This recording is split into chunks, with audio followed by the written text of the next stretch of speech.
এটা হচ্ছে আমড়া আর এটা হচ্ছে গাটি কচু।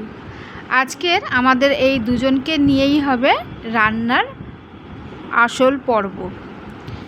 এটা দেখতে ঠিক এই রকম হবে, যতটা দেখতে বাজে লাগছিল ততটা সুন্দর রান্না করলে যেমন খেতে ভালো হয় তেমনি রান্নার পরে দেখতেও ভালো হয়। চলুন এটা আমি কিভাবে আজকে করলাম সেটা দেখা যাক। নমস্কার দর্শক বন্ধুরা, সুস্বাদু কামড় রান্নাঘরে আপনাদের সবাইকে স্বাগত জানাই। যারা আমার চ্যানেলে এখনও পর্যন্ত সাবস্ক্রাইব করেননি তাদেরকে অনুরোধ রইল আমার চ্যানেলটিকে সাবস্ক্রাইব করে আমার পাশে থাকার জন্য। চলুন দেখা যাক আজকে আমি এই রেসিপিটা কিভাবে করলাম। এটা গরম ভাতের সাথে দারুণ লাগবে খেতে। এই হচ্ছে আমাদের গাটি কচুটাকে আমি নিয়েছি। এবারে এই কচুটাকে আমি ভালো করে ছাড়িয়ে নেব। নিয়ে এবারে এদিকে আমি কড়াইয়ে জল বসিয়ে দিয়েছি। পরিমাণ মতন জল দিয়ে দিলাম। দিয়ে এবারে এই ছাড়ানো কচুটাকে আমি দিয়ে দেবো সেদ্ধ হওয়ার জন্য। এবারে একটা ঢাকা চাপা দিয়ে দেবো যাতে কচুটা তাড়াতাড়ি সেদ্ধ হয়ে যায়। এবারে এই আমড়াটাকে আমি ছাড়িয়ে নিয়েছি, নিয়ে 4 টুকরো করে নিয়েছি। কচুটা আমার সেদ্ধ হয়ে গেছে, আমি ঝুড়িতে ঢেলে দিয়েছি। এবারে আমি কড়াইয়ে পরিমাণ মতন তেল দিয়ে দিলাম। এবারে আমি ফোড়ন হিসাবে দিলাম 5 ফোড়ন। এবারে আমি যে কেটে রেখেছিলাম আমড়াগুলো এর মধ্যে দিয়ে দিলাম।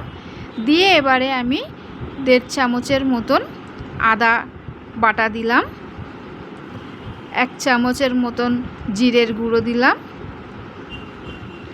আর পরিমাণ মতো হলুদ দিয়ে দিলাম। দিয়ে এবারে মশলাগুলোকে ভালো করে আমড়ার সাথে নাড়াচাড়া করে নেব। একটু জল দিয়ে দেবো, মশলাটা না হলে তলায় ধরে যাবে।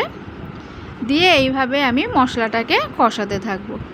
মশলাটা আমার কষানো হয়ে গেছে। এবারে আমি যে সেদ্ধ করে রেখেছিলাম কচুগুলো, এবার কচুগুলোকে দিয়ে ভালো করে মশলার সাথে মাখিয়ে নেব।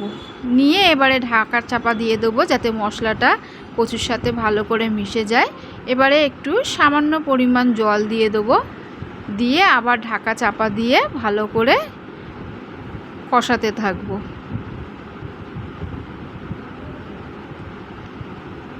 পরিমাণ মতন জল দিয়ে দিয়েছি। এবারে মশলার সাথে ভালো করে মিশিয়ে আবার আমি ঢাকা চাপা দিয়ে দেবো।